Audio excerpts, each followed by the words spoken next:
Everybody, and welcome to the Town of Port Royal February Council Workshop. First order of business tonight is an interview for a board position, which we're always excited about, getting people to come forward and joining our board. We've got the Historic Preservation Commission. Janie Brown. Janie, come forward. Janine. Sorry, thank you. Sorry. Janine. Come forward. Yes. Tell us a little bit about you. Okay, Well, first of all, your name is obviously different than what I... It's Janine Theory Brown, actually. I'm new to Port Royal. I hail from actually New Jersey. I'm an interior designer. So I went to school in New York City. I'm one of 9 children. 40 years ago, I left the mall in New Jersey and went to San Diego sight unseen with my husband. Wow. Had a business there for 40 years. Had a store, very, very, sorry, I'm going to blank on words, but with the community and so forth. I was president of the chapter ASID, American Society of Interior Designers in San Diego. Did 13 showcase houses, a lot of them historical houses. So worked with the Historical Society in San Diego. But I'm not ready to retire, still working, but I saw the position open for the board, and I thought that's a nice way to meet people in the community, get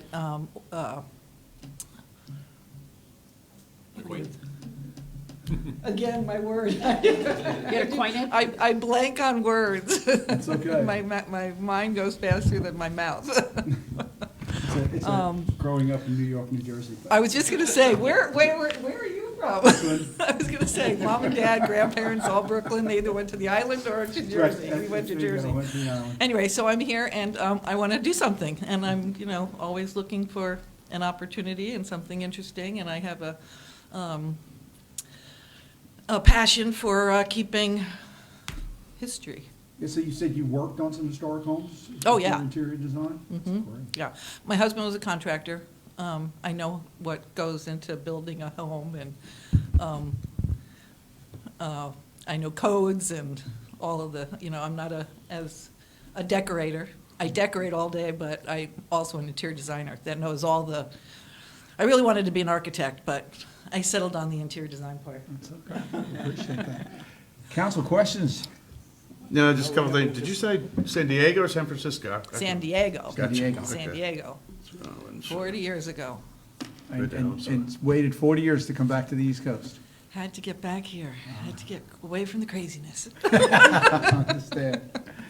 Anybody else have any questions? No. So where are you living at? Where am I living at? Yeah. I'm living at 16th Street. Okay. Cool. I just got a sewer yesterday, by the way. There you go. Yes. Well, long story. I like how you say a Go passion into for that. history, passion for keeping history. It's important. Passionate people, and especially on our boards. It's good to hear. Yep, I'm a people person. And you'll fit fine in this community. yep. And that's good. So first of all, we want to thank you for even being willing to serve on one of our commissions and our boards. It's important to us that we have the citizen involvement in those boards and commission. It's the best way for us to know that the citizens are being heard and what's going on in that way. How this process works, we do the workshop interview, which so we can get to know you, find the right way to present you, to say your name. Sorry about that. And then the following council meeting, which will be next Wednesday, will actually take Thursday, because we moved it one day. We will do an official vote and seat you on that commission at that point in time. So we look forward to working with you, and we look forward to seeing you around the community. Thank you. Thanks so much. Thank you for your willingness to serve. My pleasure. Nice to meet you, all. Miss Janine. Have a good night. You too. We have a Welcome. presentation, Friends of Carolina. Linnell. Van was like, all right, I'm gonna give him a hint. Linnell. Yes, thank you so much for having us tonight. I am Linnell with Friends of Caroline, and we are happy to be back this month on February 24th and 25th with Bands, Brews, and Barbecue on Paris Avenue. So happy to be back on the street. Yay. You might remember this event was planned for October of last year, and we took a decided to make a decision to move it back to February. We decided we wanted to be the first kickoff of the season for the barbecue competition versus the last one. Sign-ups tend to be better at the beginning. So we're happy to be back in February, and we're hoping for good weather. The event kicks off at 6 o'clock, well, really 5:30, because the Marine Corps Band will be back to kick off the event. So they'll start us off at 5:30. 6 o'clock is when the food will start getting served, and the Friday night's band, Still Rail Express, will play. That's also wing night. So some of you will be wing judges, I believe, right? Did you get your, will they be wing judges? I think that's an honor they would probably be happy to. Yes. Yes. I don't know if Van already promised the tickets. It's one of the ones I cannot accept. but Yes. We have plenty of people that do it for us. I love it. That's the Yeah. highlight of my. We have a great time. We have people sponsor specifically for that reason, so that's one of our biggest benefits for this event. And then Saturday, as far as the barbecue world, Saturday is serious business, and that is the barbecue tasting. And so we have 18 teams right now. We're expecting between that and 25 will be there, and they'll be cooking their barbecue pork shoulders, and we'll be serving those to the official judges. Y'all aren't, sorry, you're not official judges, but Saturday will be the official South Carolina Barbecue Association judges judging, and then the public will be eating as well. And we have Chris Jones, Bull Grapes, and the Chickers performing. And also new to this year, the Beaufort Car Club will be having an official car show. I know people have seen them in Port Royal often with some cars in the first block of their event. This year they're going to do 2 blocks, and it's going to be an official car show with awards and everything. So we're looking forward to seeing how that works. And more cars. So they told us there's going to be a lot of cars. They kept repeating that to me. So,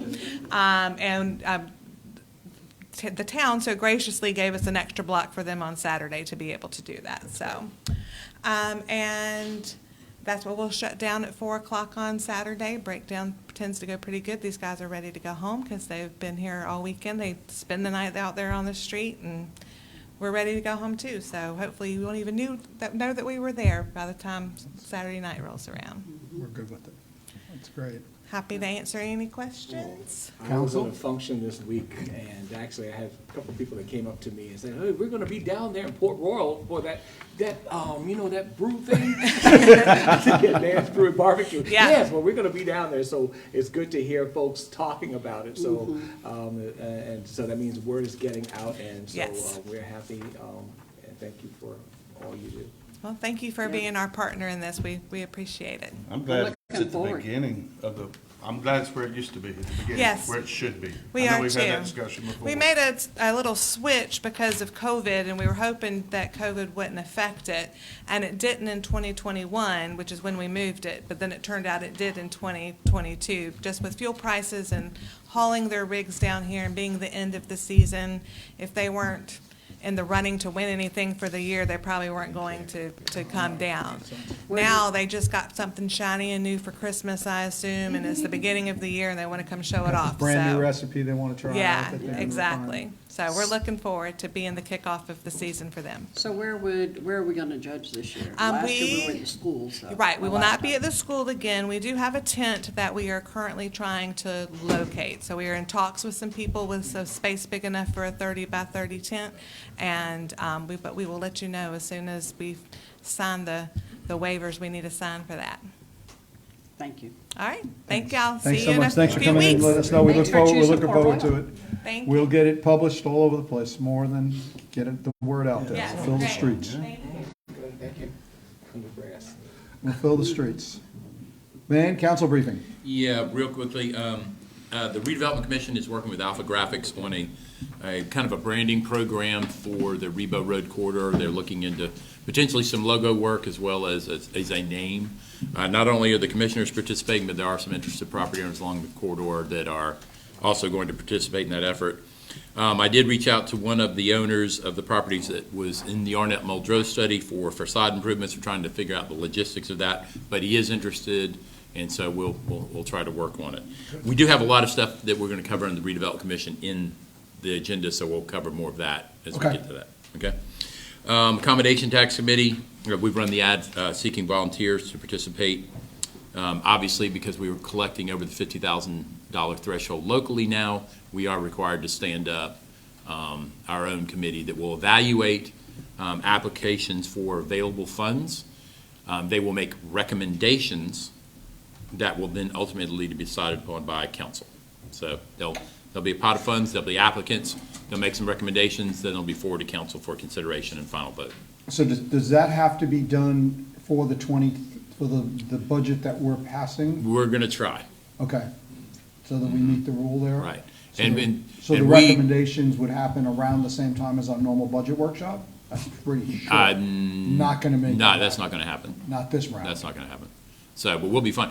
We are still required to submit accommodation tax reports in how we spend the money annually. Okay. And we have always been in compliance.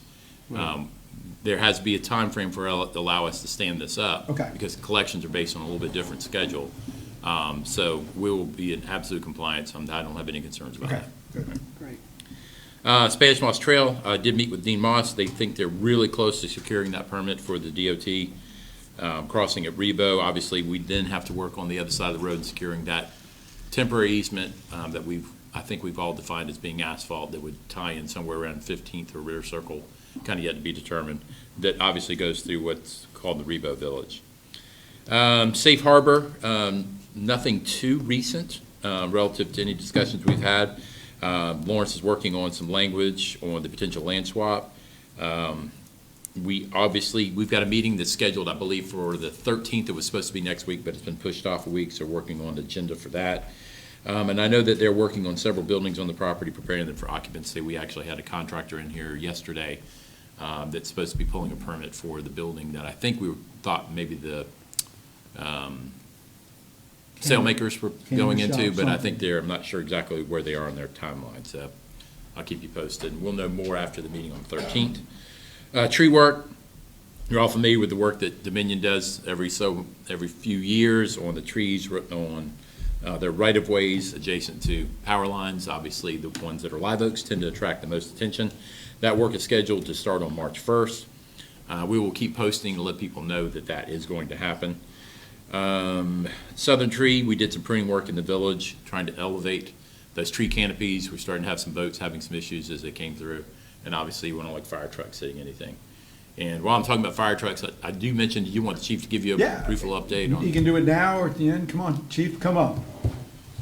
Thank you. Good Fire evening. update on where we are with the two trucks. Yeah, One that's sure. damaged and one, the new one. Sure. We had the one that was in the accident that we've been working with the insurance company and Pierce, the manufacturer of the truck, and they have agreed. We've got a quote from Pierce, and the insurance companies agreed to move forward with that repair.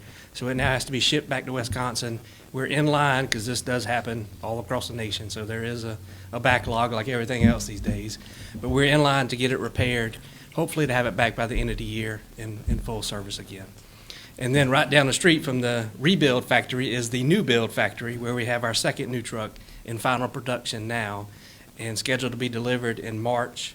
It'll go through some equipment mounts in Spartan and Somerville, and then we'll have it in service hopefully by April or shortly thereafter. So Great. the good news is our current fleet is maintaining, our service as well, but we'll be relieved to have the new trucks in service and give those a little rest whenever we get these two new trucks back in service. Appreciate that. Any questions for the Thank chief you, while that's he's in good front of update, us? thank you. Yep. And appreciate to remind you guys, thank them for all that they're doing. The accidents seem to have ticked up again for a little bit here, Yeah. and some of them are getting pretty bad. Yeah, we do see our fair share. Yeah, keep them safe out there. All right, will do. Thank you. Thank you. Thank you, Chief. Last thing under tree work, Noah's kind of fine tuning a scope of work for the Live Oak Park. Obviously, we'd like it to remain the Live Oak Park. So we got some stump removal and some pruning that we want to address. And we could be potentially some replanting based upon the report that we get. Nice. Thank you. Naval Hospital sidewalk. I got the most recent. DOT is working on the final plat and legal description. They had a site visit on December 19th in regard to some changes at the fence line and want to make sure the surveyors get everything they need to draw up the new plat. Those changes were made. DOT provided the final plat to the Department of Navy for review, and DOT has received those comments from the Navy and are making those changes. So progress. Wow. Pretty excited about that. A little bit more progress. We did receive I'm talking about the shrimp dock. We received the final federal court order allowing for the sale of those 2 boats. That will occur on February 8th at 11 a.m. So if anybody's interested in a shrimp boat, you can go to Charleston, 85 Broad Street, and put in a bid for one of those shrimp boats. We are going to move forward with removal of the fuel and oil from the boat that's currently at the dock, just to get that squared away, just in case. And there will be some pre-sale inspections, if any of y'all are interested, that Luke will handle for us down there, so let us know. Second, Florida Police Department. In your folders was a schematic of the potential layout. We kept, one of the issues we were dealing with was trying to address any ADA access issues. I've asked Mike to take a look at what has been drawn up by the architects, and I think we'll be able to put that out for bid soon. Excellent. Streets and sanitation lift, Jeff has located, and we are going to purchase a unit that we found out of the state of New York. It's a 2014 GLG for about 42, almost 43 grand. It's about 2,600 delivered. Got a 45-foot vertical reach, so we'll see if that make sure that that actually happens. I know that you guys budgeted that one pretty emphatic about making sure they did that. CDBG projects, Royal Palm Sewer. Mostly going smooth. We did identify a mislocate of one of the significant water lines in that area. The engineers are working with Buford Jasper to address any kind of redesigns and change orders that might be necessary. Once we nail down what those additional costs will be, I'll be working with those providers to make sure that they address that. We are working on completion of the asphalt work at the Preserve Apartments. You know, that was delayed because we were working with Buford Jasper. They asked for an improvement to the water line while we had everything exposed. Caused us some problems with the apartment complex, but I think we've got those resolved. And we're also adding some additional subdivided lots that will be added to the system. That's a good thing. We've got a couple little questions that I've asked Michael to clear up, and I'll give you all an update when I receive those answers. Thank you. Paris Avenue improvements, once again, some survey delays. So the project is, in my opinion, very behind. Actually, I'm supposed to have a phone call with LOCOG to discuss the progress. They are allowing us to utilize some of the funding to address the striping that we are anticipating as part of the project. Brooks gotten 3 bids, which will satisfy the parameters or the requirements of LOCOG, and they were kind of all over the place. We've got a good bid. We know with the contract we want to go with, but we want to make sure that we're in compliance with everything with LOCOG. So we'll get that striped out, center lines, parking places, all 9 yards. Well, that solves the question to why I saw somebody out there with a rolling wheel early on a morning with a truck that said striping, and I'm like, I wonder what this is all about. So Yeah. that answers that question. How's that walking? As y'all know, we submitted several grants through the South Carolina Rural Authority. We're hoping to hear something on February 17th and in March of 2023, obviously in the next few weeks. So keep your fingers crossed on that. It was announced that the legislature intends to supplement those funds with some of the extra money that they've received. So the people we're working with feel very comfortable or confident that we should receive some funding for those projects. So that's exciting news. Capital projects, there is the updated list that Brooke put in the folder. They were out in the field with the contractor reviewing some of the specifics of the sidewalk program. I think I walked it out, looked at some special spots. We are bringing in the company that we utilized several years ago to shave some of those areas where we maybe not be replacing them, but shaving them down to make sure that they're not trip hazards. So they've agreed to do any of the sidewalks that we're kind of working with in the neighborhoods, and I think they're also going to do Rebo Road, and they agreed to do it for the same price, correct? Yeah. Kevin, you have something? I was just gonna say, thank you for that list, the capital projects list that was put together. It was great. And that was broken down and showed completion and timelines, and so whoever did that, And let's do our best to keep the residents informed about where sidewalk work is going to be happening. So We have done door hangers, letters. We've notified those folks that have their things in the right of way that they're going to have to be relocated. Yeah, let's keep it on Facebook. Yeah. Good. And we're also working on the specifics of the resurfacing RFP, which will go out soon for all of the roads in the downtown area. And I've circulated something where, there's an article I came across in the Post and Courier about something that an additive you can do after this has been laid down that actually keeps them, it helps preserve the roads a little bit longer, as well as maybe make them a little bit cooler. So we're gonna investigate that, do a little research, and see if that's an additive that we want to consider adding. I talked to Tony about it. It's something they've been doing in Dunes West for quite some time. Been pretty pleased with the results. All right. Stormwater, I should probably let Ms. Howard toot the county's horn on this, but the Shell Point Drainage Project was funded federally. Well, it's not. What? That was my news. Oh. It's in Senator Graham's office. We're having a phone call tomorrow about it. Congressman Mason's office kind of, Jump the gun? that's a good way to put it. Okay. Yeah. So tomorrow, I'm going to listen in with a phone call with Katie Hedera and see exactly where we're at. Okay. So, just so that people heard what you said, I'm just gonna summarize real quick. So the Shell Point Drainage Project may be funded federally. There's a phone call tomorrow that Councilman Howard's participating in to see if we can't get that moved along and secure that federal It's with funding. Senator Graham's office. Senator Graham's, It's its on office is their leading side that. now.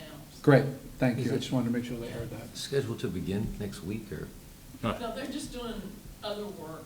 okay. In Shell Point, DOT's doing work so that we can do better Okay. surveys, and they're cleaning out. Gotcha, all I just the- saw, I saw the press There will release be that said- some work next week in the Shell Point area that's being done by DOT as part of the project. Kind of Right. Band-Aid work. Yeah. Okay. good. It's work. Normal maintenance work in that aspect, thank you.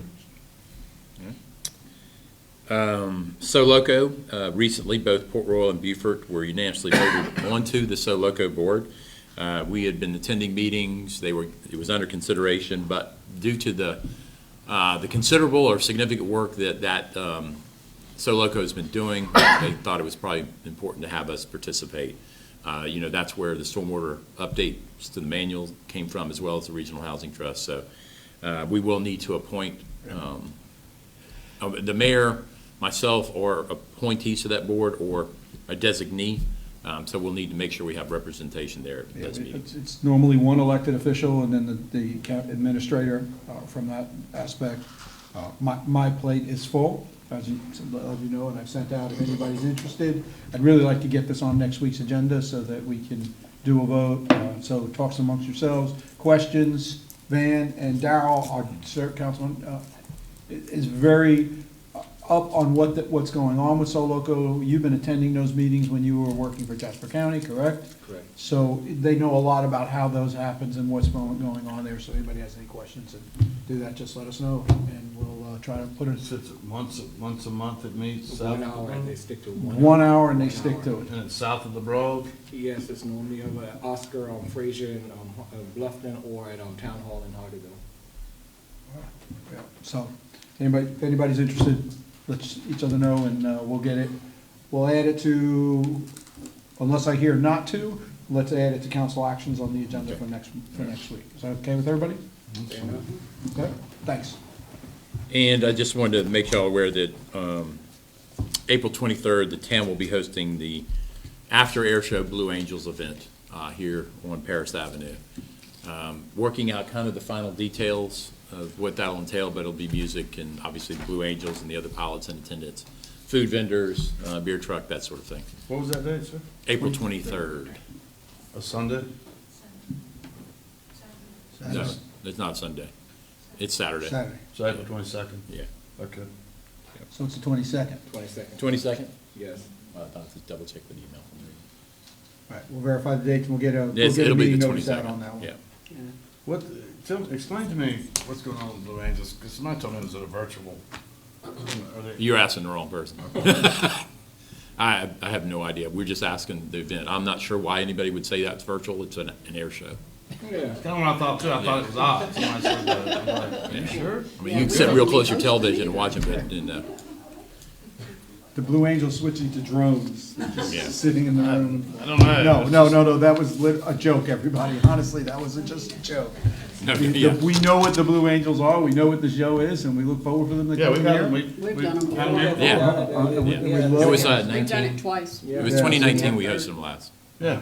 So, anyway, Well, we'll check the dates and make sure we got that date right. cool. Last item is just garbage billing. that was kind of a point of discussion at a joint meeting with the city. They decided to have their own little discussion. We just sat on our side and listened.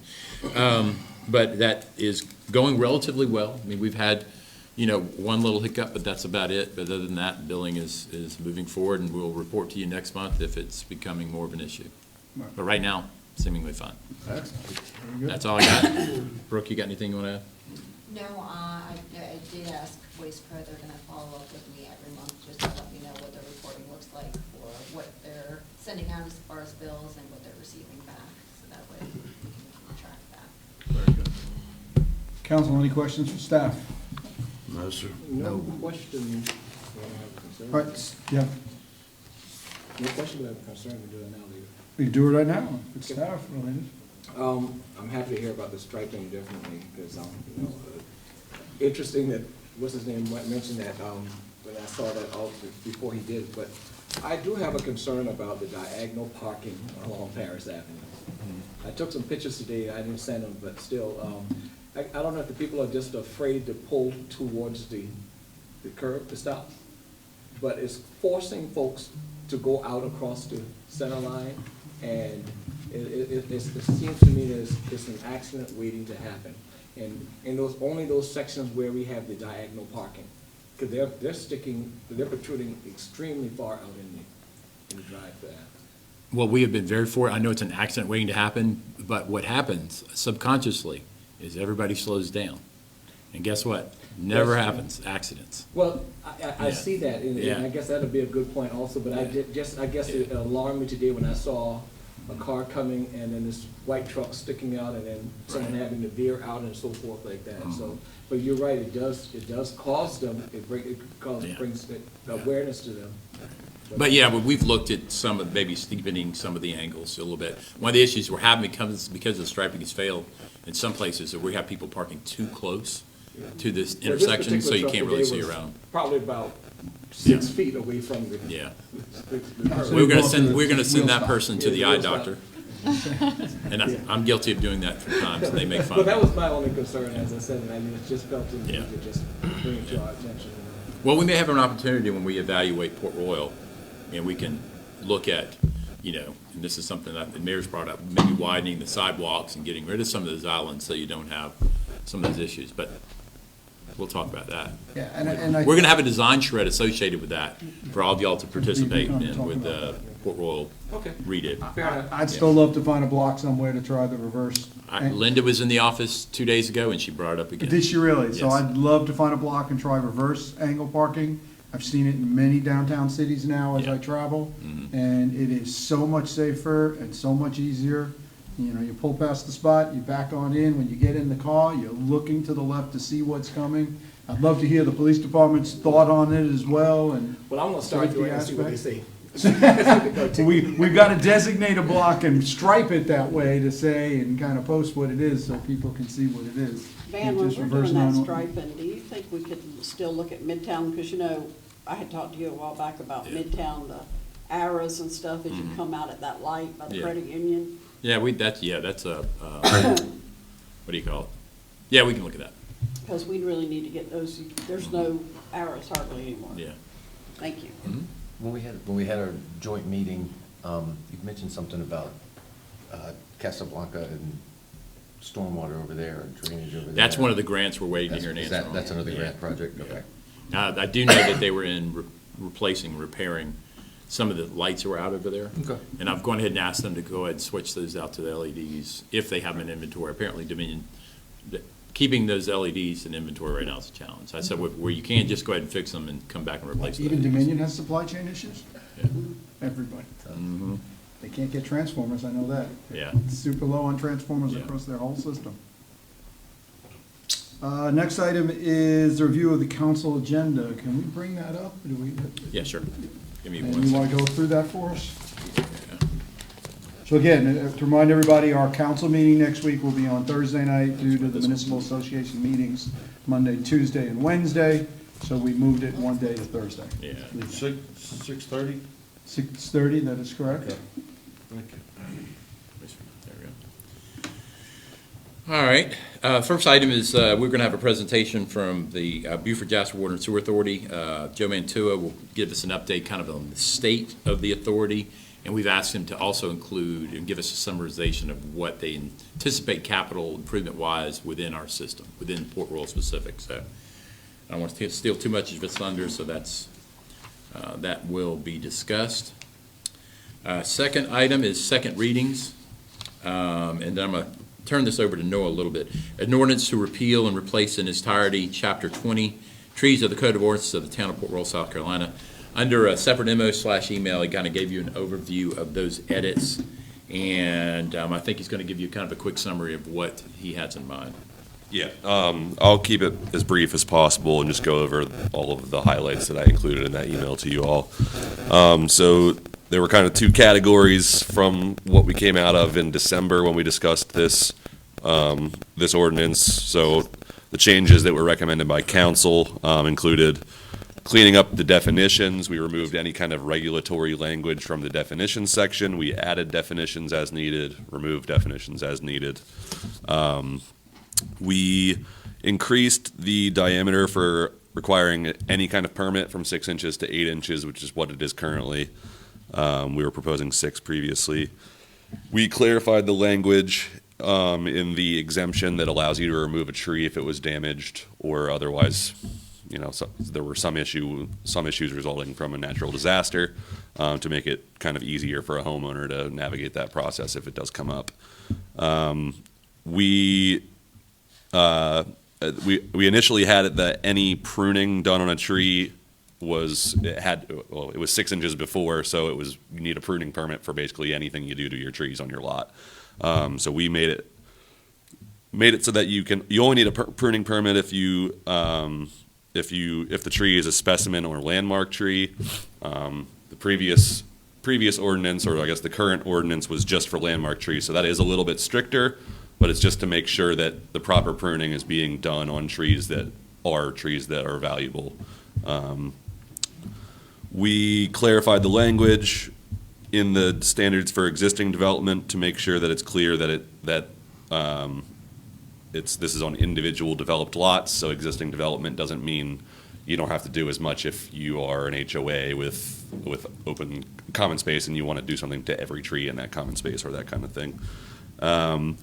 We added language about transfer of property in the 5-year deferral section, which is where you are exempt from the town's tree ordinance if you are doing good faith forestry practice with a management plan. So one of the things you cannot do is say, we are clearing all of the trees in this section or on this entire property under a forestry management plan and then immediately transfer it to someone else for development. We have removed landmark sizes for water oaks and sweet gums, so those two tree species are never landmark under the proposed ordinance. And I think that I kind of vetted the other species. There's some nuances about the differences between laurel oaks and water oaks, so we stuck with water oaks for this. We, in 7BI, this was one of the big ones. One of the reasons that these changes came about was that activity within the drip line of tree, which is if you imagine the canopy of a tree, it's the imaginary line that goes down to the ground from the edge of the canopy. We have made it clear that although we need to review and approve your activity within the drip line of a tree, especially specimen and landmark, we will review an arborist vetted plan and allow for those creative designs that is what we were going after in the beginning was let's allow for people to build close to these live oaks because they are so resilient. They are going to withstand certain levels of disturbance. And so that was the intent there, was to get rid of some of that restraint on building close to the actual trunk and root system of the tree. We have hundreds of examples of where it could be done around Exactly. this community. And there's detail there that explains the types of low impact development that is allowed within the drip line as well. We removed any language that kind of toes the line between tree protection and wildlife protection. We do have other natural resource protection language in the zoning code that takes care of some of that stuff, and we thought it was kind of an overreach within the tree ordinance to go to that extent. And then finally, for the discussions we had with town council, council will be the final deciding body on requests for removal of a landmark tree. So with the adoption of this ordinance, if someone wanted to remove a live oak that was over 24 inches in diameter, they would submit an application.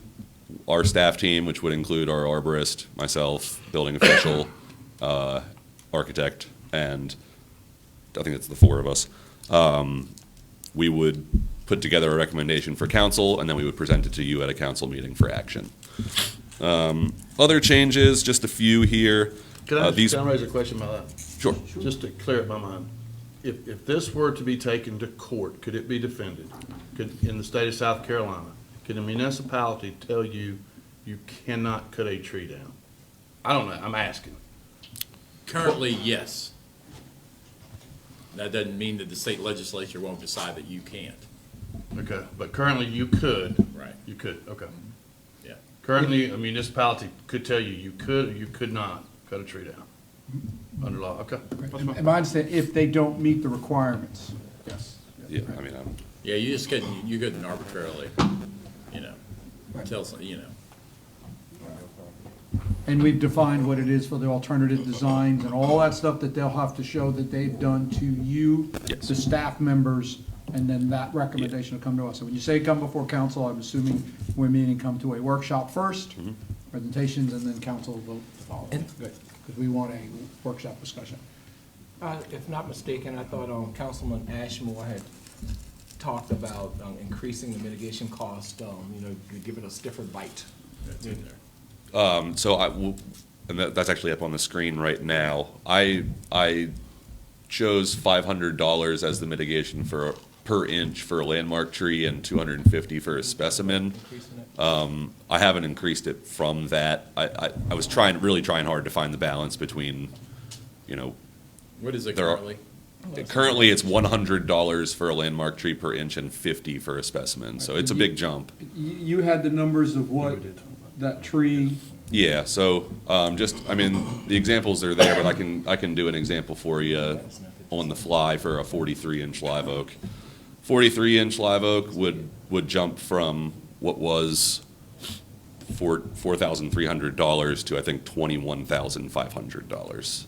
That's for one single tree. So if you look at it from the perspective of, say, a multifamily development where there's 20 landmark trees, they're either working around those trees or they're paying about that much per tree. they're in hundreds of thousands. They're into the hundreds of thousands of dollars I just as, think we need to make that's where you're gonna hurt somebody's in the pocketbook. sure. And I had someone to say to me again, I attend a lot of functions, and, we were on Dalton, and the conversation came up, it had nothing to do with this at all. And this guy said, I just moved here, and hey, what the heck, I'll just pay the fine and just go ahead and do such and such. And see, that's the attitude of the people. I'll just pay the fine and just go in, and he just moved here, not in Port Royal. But, we had a casual conversation, and for him to sit with me and just have a conversation about, he's a developer, and say, hey, I just pay the fine and just, just get going. And see, that's the attitude, and we want to, we want them to think about it, what will that penalty be? Right. If I'm just going to go ahead and pay the fine? I wanna make it burn. I wanna hit them where it hurts. I will also- You've increased it fivefold. Yeah, I will also say, the way that the language is now set up, it's very clear that there are 3 steps to removing a tree. The first is trying to retain it, the second is replanting, and the third is the fee. So it's now clear that the push from the town is to retain the trees that are Let me make sure significant. that I understand, Jerry and council, where we're talking about. So there would be, in my mind, there are 2 fees. One is this fee, which is they followed all these processes and they get to the point that for whatever reason, the economic development's worth whatever, they want to take it down, they got to pay this much. Is there a secondary fee as a penalty if somebody just goes and cuts down a tree? Yes. And this is exactly what happens if you were to cut down a 40-inch live oak. Correct. Without approvals, you would pay double the mitigation that's for a non-penalized Okay. cut. So it would be $1,000 an inch, and you would be required to replace 100% of those inches either on site or on town property So, elsewhere. Jared, are you talking about an unpermitted removal of a tree, or are you, A developer from coming into town, And- just wiping things so out. with no permits, no nothing, wipes them out? Or just, even with permits, just, you say it yourself, they come in and take out 20 trees, it's gonna cost this much. They'll pay it, and now we'll have. Well, part of that is that now we have, some of the language in here is clear that the priority is existing trees. We've put it in several different places. I feel more comfortable going into a room with the developer and saying, no, you need to revisit this and design for these landmark trees. Remember, they can't cut them down unless we issue the permit. Right.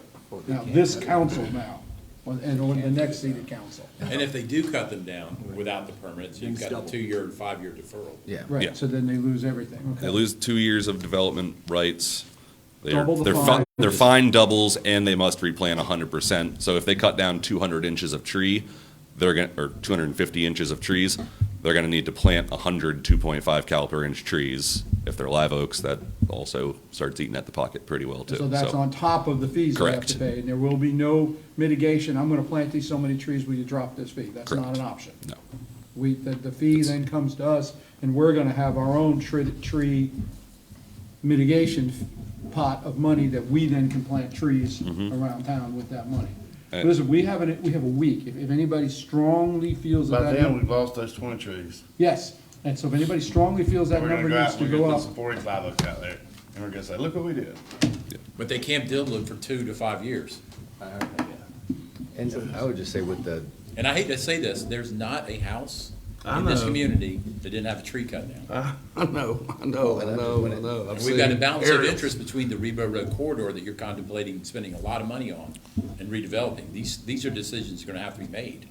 that's what I was just about to say, with the cost going up, especially residential places, they're just gonna pass that along to the buyer. And we have all these talks of affordable housing and how do we make things affordable. I mean, they're just gonna pass that along. And so that's an element of the conversation too, of, especially for residential, commercial is different, but when they're building houses, that's just gonna make home prices go up. yeah, and I'm not sure home prices can go up too much more, the people are pushing back now, Yeah. sales are not as strong as what they were And 6 months just ago. a question I had too, so, and just to kind of get everyone's thought on it, because I didn't know a decision had been made on that. So the thought process behind if someone wants to do if they need a change to a zone or a variance to a building, they go to the design review board. But if they want to change to the trees, they come before us.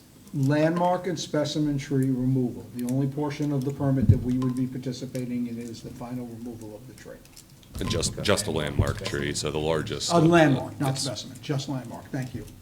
And what's the pros and cons of, why is it better to have it come before us instead of the design review board? That's making the decision for people want to have a different size house or an easement this way or I that. think we didn't want to put the burden on I thought we didn't want to put the burden on the DRB. We felt like the burden should be on us, the burden to make the decision. And I think that's what we talked about, Yeah. if I remember Discussion, correctly. there was a discussion. And Yeah. we talked about the fact that, Well, like I said, I'm just asking, and I'm not saying it's not wrong, what's the difference? Like, they make the decisions about buildings. the difference became, in my mind, one of the differences became the fact that the process that was in place, when the process, as far as the community was concerned, didn't work, they came before this council and said, you need to fix this, and our hands were tied. We couldn't fix it. By making sure that final step is here at this council, we will have the final step to say, yes, this either meets, doesn't meet what Port Royal's trying to do. Remember, our hands were tied on the last round, where we couldn't do anything. Legally, we had no options. This puts it to us. What you found out is it couldn't go from like the DRB to us. Right. If we put it on the DRB or any other commission, and they make a decision, the only place then is the court system.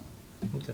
If that's So, the reason, that's the reason. Right, So- those, I think we're doing what we were asked to do with this. I'm fine with whatever we decide, but that was the rationale in my mind, or that's the understanding in my mind why I'm okay with this. Because I think ultimately we're doing what those, 100 people that signed that petition that lived in the town. I know there were a lot more signatures, with about 100 that lived in the town, and the 25 or 30 that were here in the room were asking us to do that night. Was, you need to fix this. Well, we're fixing it. We're putting the Agreed. final decision on us Agreed. as elected officials. Okay. I'm not looking forward to that final, No, that vote I'm- either I'm if it fine with ever the decision. comes. I just didn't But I understand why thi- we have, yeah. we have a body that makes decisions about buildings and what people can and can't do with buildings, but when it comes to trees, they don't make that decision. Van, at one point, weren't we set up where that board or boards made decisions like that? And how did it go then? Well, what's happened in the past is, some of those, let's just say it's an architectural issue. Well, what people were concerned about was really a zoning issue. And so we'd get decisions made, not based upon the architecture, but based upon the zoning.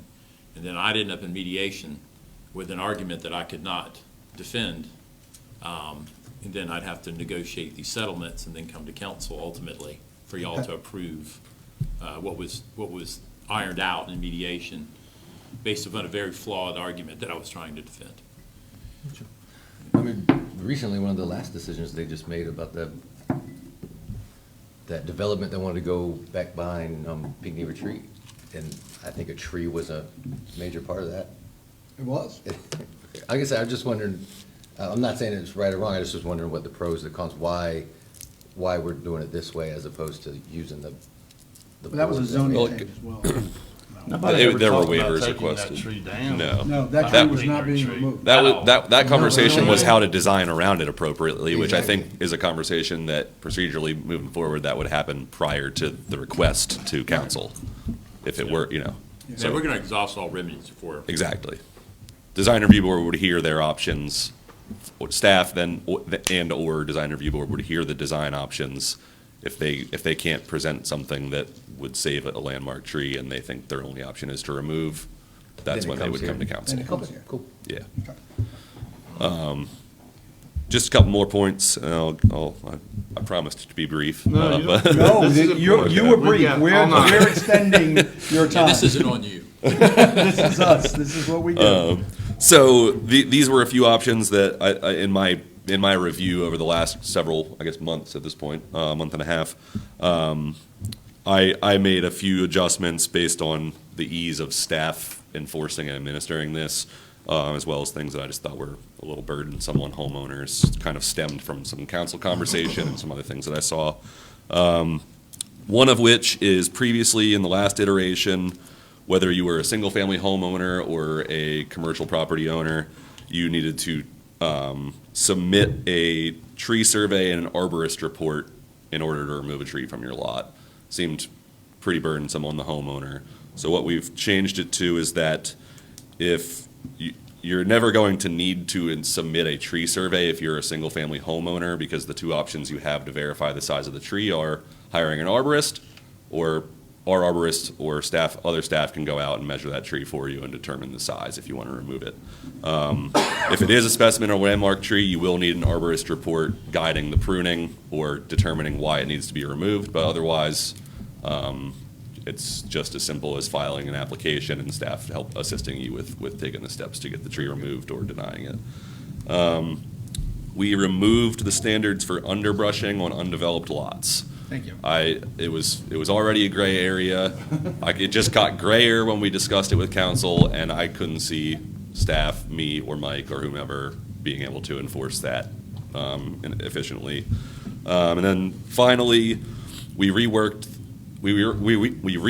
the minimum tree coverage standards. We used this model because we started with a base of Hilton Head's existing tree ordinance. It didn't fit us. It was based on how many caliper inches you have on a development site. It felt to me, and I think it was fuzzy. One, where do we come up with a number that works for Port Royal as a baseline canopy coverage? And two,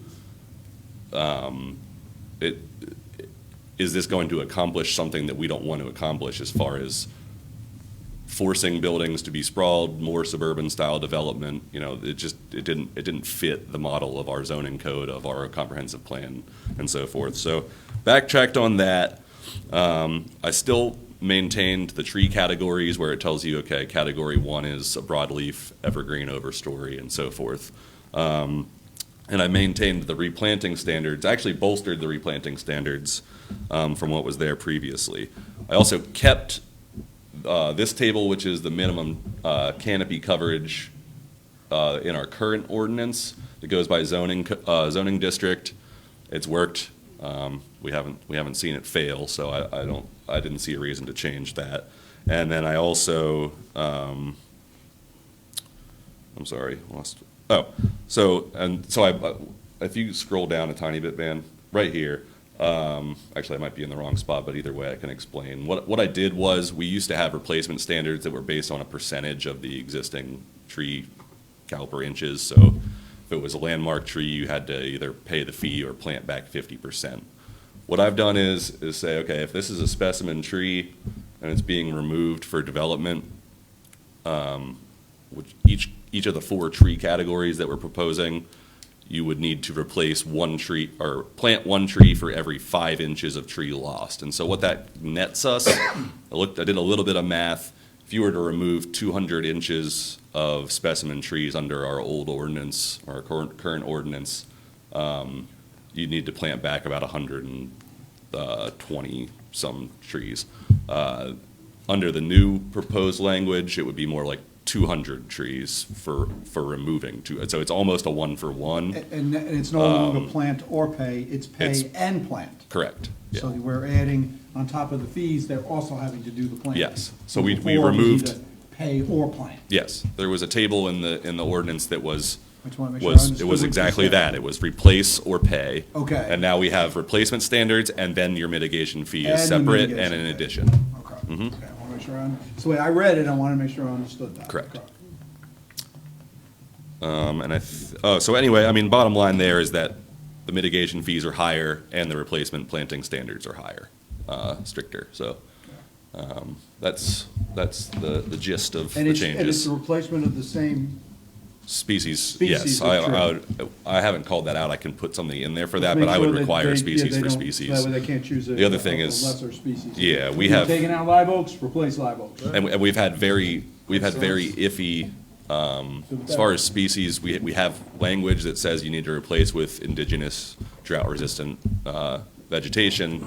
Now we have a specific list. You must choose from this list. If it's ornamentals, if it's a significant species like that, we will absolutely do a 1-for-1 replanting. Very good. Thank you for all your work, Joe. I know you've worked real hard on this. Do we do like a retainage, like if somebody comes in and develops and they have to go back and plant these trees, what's in place to check in the life of those trees a year later? Are they still alive? So we have, we put language in for random inspections, and we do have other language that says, if any tree protected by this section is removed, dies, or is destroyed at any time during development activities or after completion of the development, it shall be replaced in accordance with the replanting section. So we have the ability to force them to replant if a new planting dies. There's a couple of developments we could point out around here that was planted when they originally, every one of them died, and none of them were replaced. Right. I think you and I are both thinking the same thing there. Very good. Thanks again. Thank you and the team for all the work that they've done on that. First readings? Yes, ordinance 2023-1, ordinance to authorize the town manager to convey access real property to facilitate construction. I'm going to try to pull the ordinance up real quick. Is this it? There you go. Tax District 110, map 10, mark parcel 0115. This is property located at 1603 Madrid Avenue. It's approximately 150 feet on Madrid Avenue and approximately 100.2 feet on 16th Street. Nice corner. You got a map of the location. There it is up on your screen. And obviously it is in compliance with the sidewalk construction program. Nice corner to get sidewalks on. Yep. Good? Good. All right. let's go, we got some council action items, real quick. First one is redevelopment commission recommendations. Listed below are a series of recommendations that were moved and passed unanimously by the redevelopment commission. I'll just go through these. Motion to advocate for the removal of truck traffic from Rebo Road. They understand that this is going to be a very long, drawn out.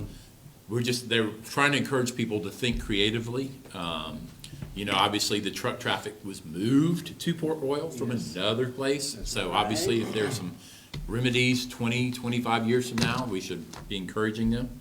Okay. Motion to encourage an engineered plan for Beaufort Jasper Water Sewer to address corridor concerns for water and sewer. Request engineering describing sewer facilities along the corridor to address the redevelopment. They just want to ascertain what is in the corridor and what we might need to do to address our redevelopment concerns in the corridor. Motion to encourage delay of the Edinburgh signal until construction of the Spine Road on the Port redevelopment plan has been completed, if possible. They just have concerns about construction traffic using Edinburgh as one of the major roads often on the property.